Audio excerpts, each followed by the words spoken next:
I'm Cathal Summers. And I'm Deirdre Glynn, your Teagasc Sustainability Advisors. And you're welcome to the Teagasc Environment Edge podcast, bringing you the latest information, science and opinion to improve farm sustainability. With a new year in full swing and a list of jobs on the farm mounting, stress levels can be high. Dr. John McNamara, Teagasc Health and Safety Specialist, chats to us about Teagasc's role in promoting farmer mental health and well-being. Hi John, you're very welcome to the show.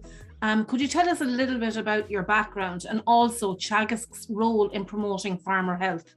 For many years, I've been Teagasc's health and safety specialist, and that involves promoting both safety and health, and the two go together. Now I have qualifications in agriculture, but I also have qualifications in occupational health and safety. Regarding Teagasc's role, what we wish to do with the farming community in Ireland is promote total health, among farmers. That means we're doing safety and we're doing health and also mental health.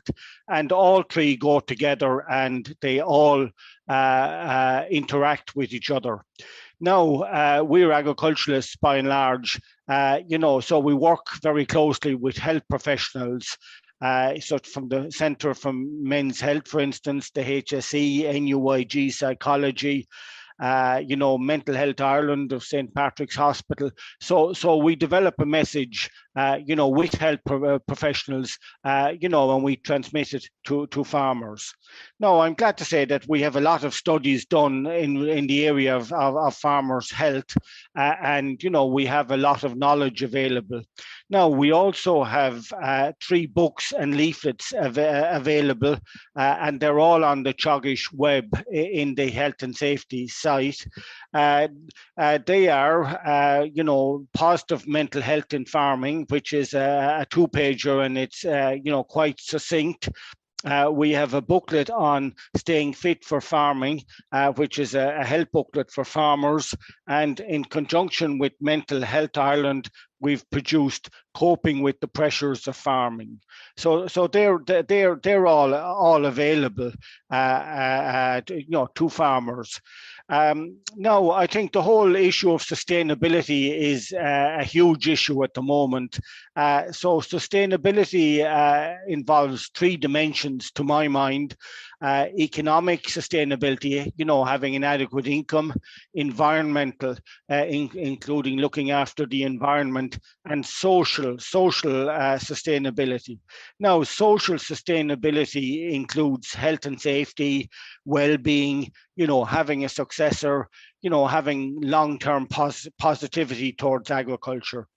And 2 further points. I think one is a well-known phrase, your health is your wealth, and people don't appreciate their health until it's lost. That's the first point. And the second point I'd make is that, in the longer term, 60 to 70% of health, of illness, I should say, is preventable. So to a large extent, we're all in control of our own health, and dare I say it, safety, and that, in the literature, it's called health literacy, and that. So we can all work strongly at promoting our health, and indeed, early in the year is a good time to get started and, keep at it for the year, as it were. I think they're all very, very intertwined, all of those facets. I suppose the other thing is farming is seen by some people as an idyllic kind of a lifestyle, doing something you love and being your own boss to a certain extent. But we also know that farmers can also struggle at times. What do you think are the main stressors for farmers? No, I agree with you, Deirdre, that farming has many positives. You're out with nature, you're dealing with lots of crops and livestock. You're your own boss, you're your own manager. You have a mix of physical work and other work. However, farmers, I think, are self-employed, and I regret to say it, but lots of studies have shown that farmers have a poor health profile. They've quite a high level of mortality due to cardiovascular disease, cancers, and mental health related issues.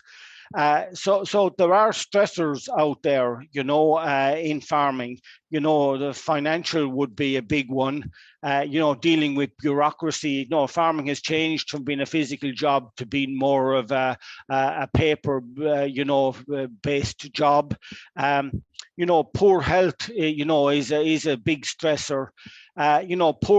Poor safety standards, and a high workload. They're all issues that need to be managed, in order to give you a good lifestyle.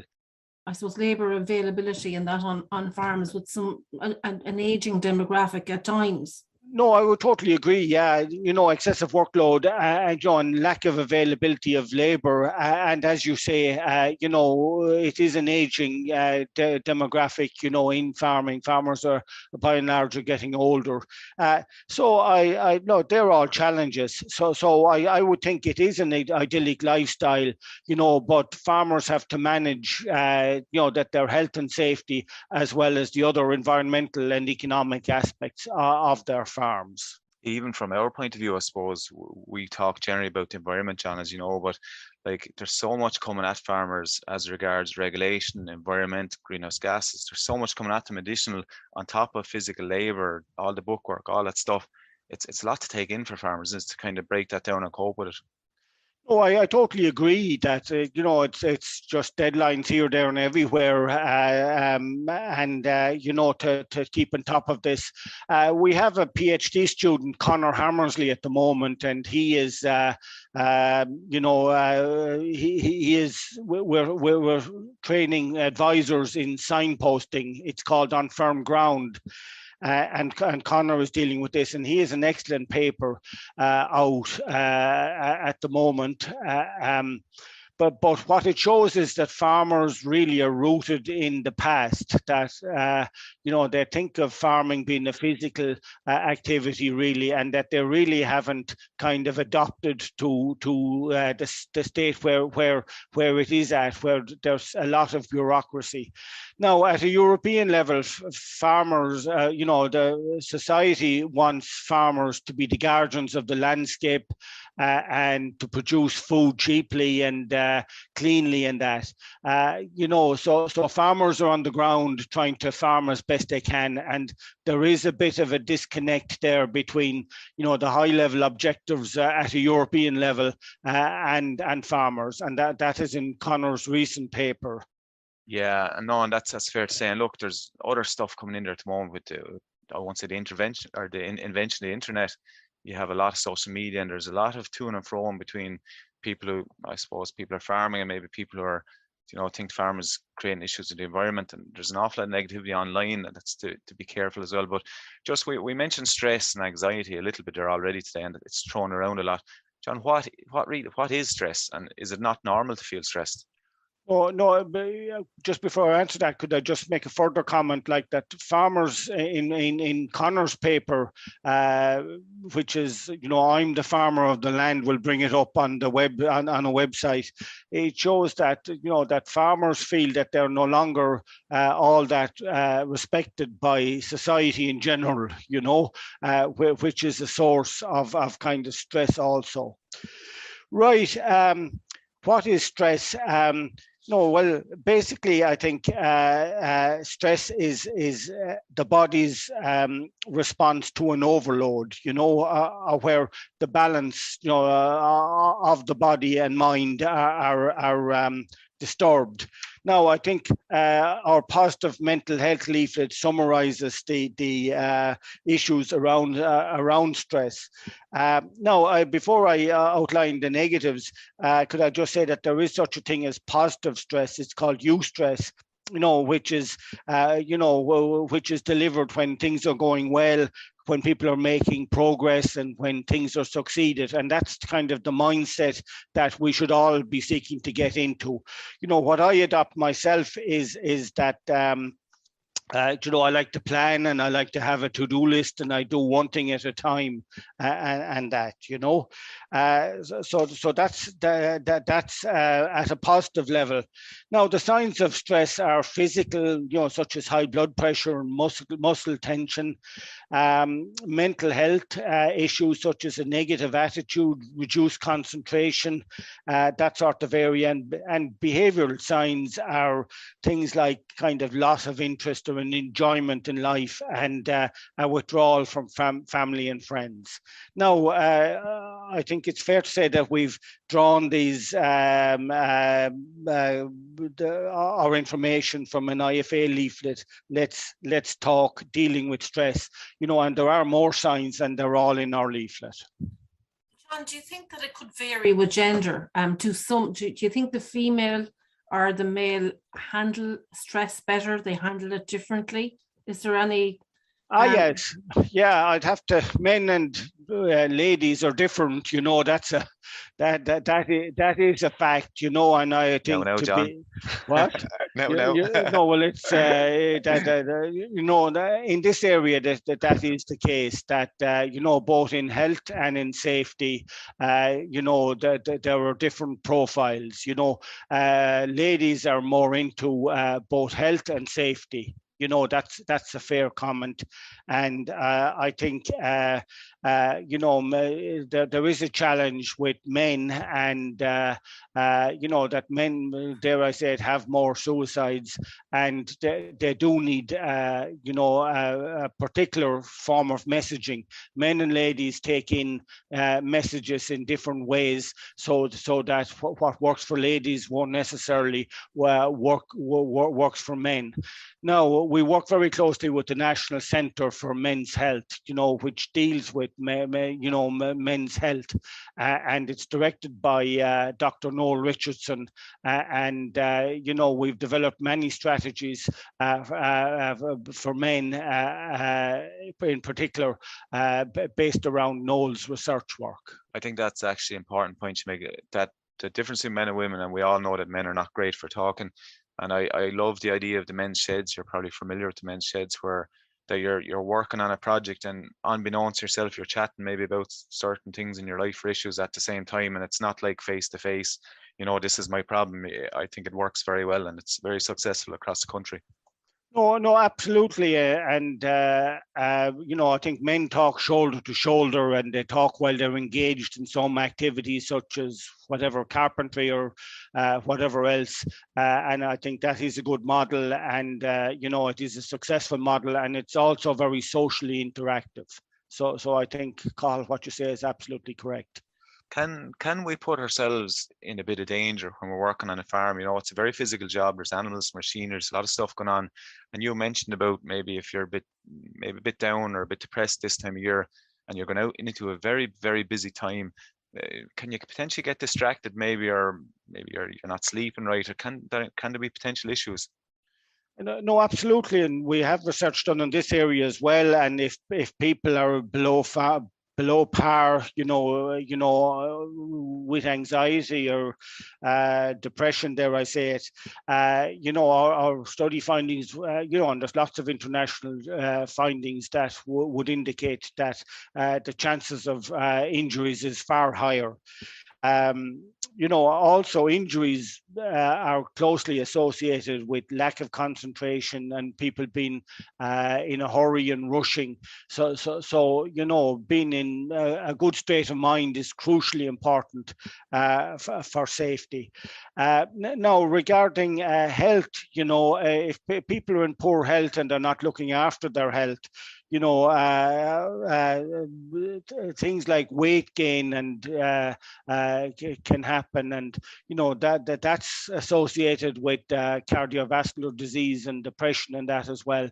So managing your health and your diet and all that is crucially important as well, and it goes back to the total health model that I spoke of at the start. What help and resources are available to farmers and their families who are struggling with mental health, or just feeling a little bit worried or low at the moment?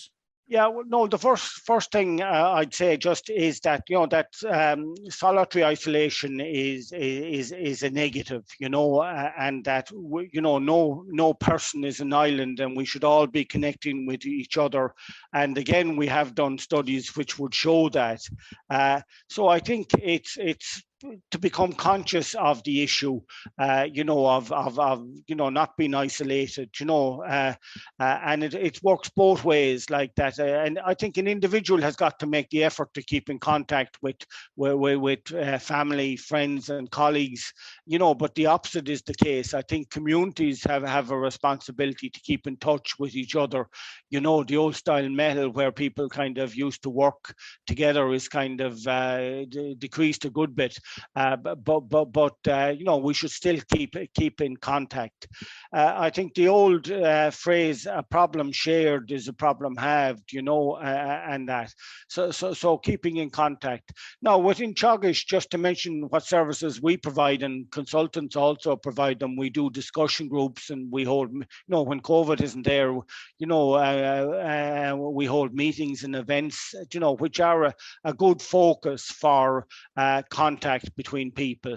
But there are other ways as well. Farming organisations, societies, clubs, and that. And I'd encourage farmers to work hard at keeping in touch with other people. I go hill walking myself, and there's a number of farmers there, and we have a chat. So that type of activity, So I think it's up to people to make the effort themselves, but it's up to communities also, to support each other. John, I suppose historically there's been a kind of a stigma or almost an embarrassment around maybe mental health, or if you're suffering a little bit. I think a lot of good work has been done in recent years to reduce that, because that's not the case at all.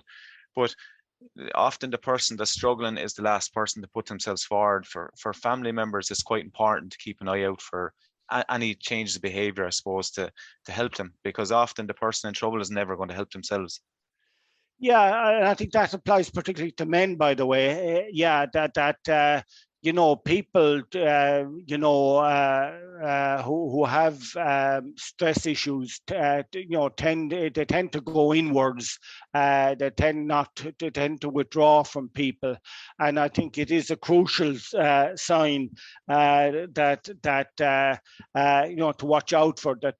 People who have changed behaviour, and I think from other people, family and friends, I think the crucial issue is to engage with that person, and to ask the question, how are you, and to listen to people, and to encourage the person to talk, and to reassure the person, that whatever the issue is, it can be solved and we can get through it, and then to signpost the person towards the right services.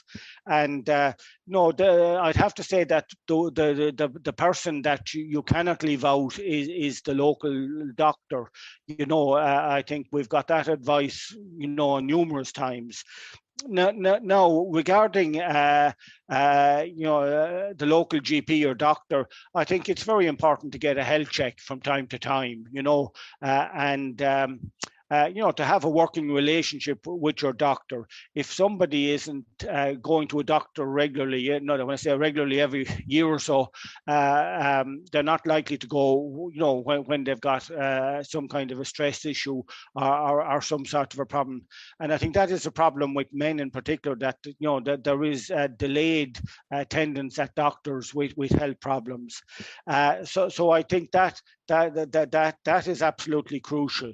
Now, there are many organizations that can be found, like there's a 24/7 GP service, Pieta House provide a service, Samaritans provide a listening service, St. Patrick's Hospital in Dublin provide a free initial service, and there are many more organizations as well. But I think, Cathal, you've put the right, you've put the issue into perspective. The key challenge is for the person themselves to realise that they have a stress issue, and the people around them also to notice signs that a person might have a stress issue. And as you say, I think the stigma around mental health has declined very remarkably, and I think we should take this positive approach to helping each other, to dealing with a stress issue.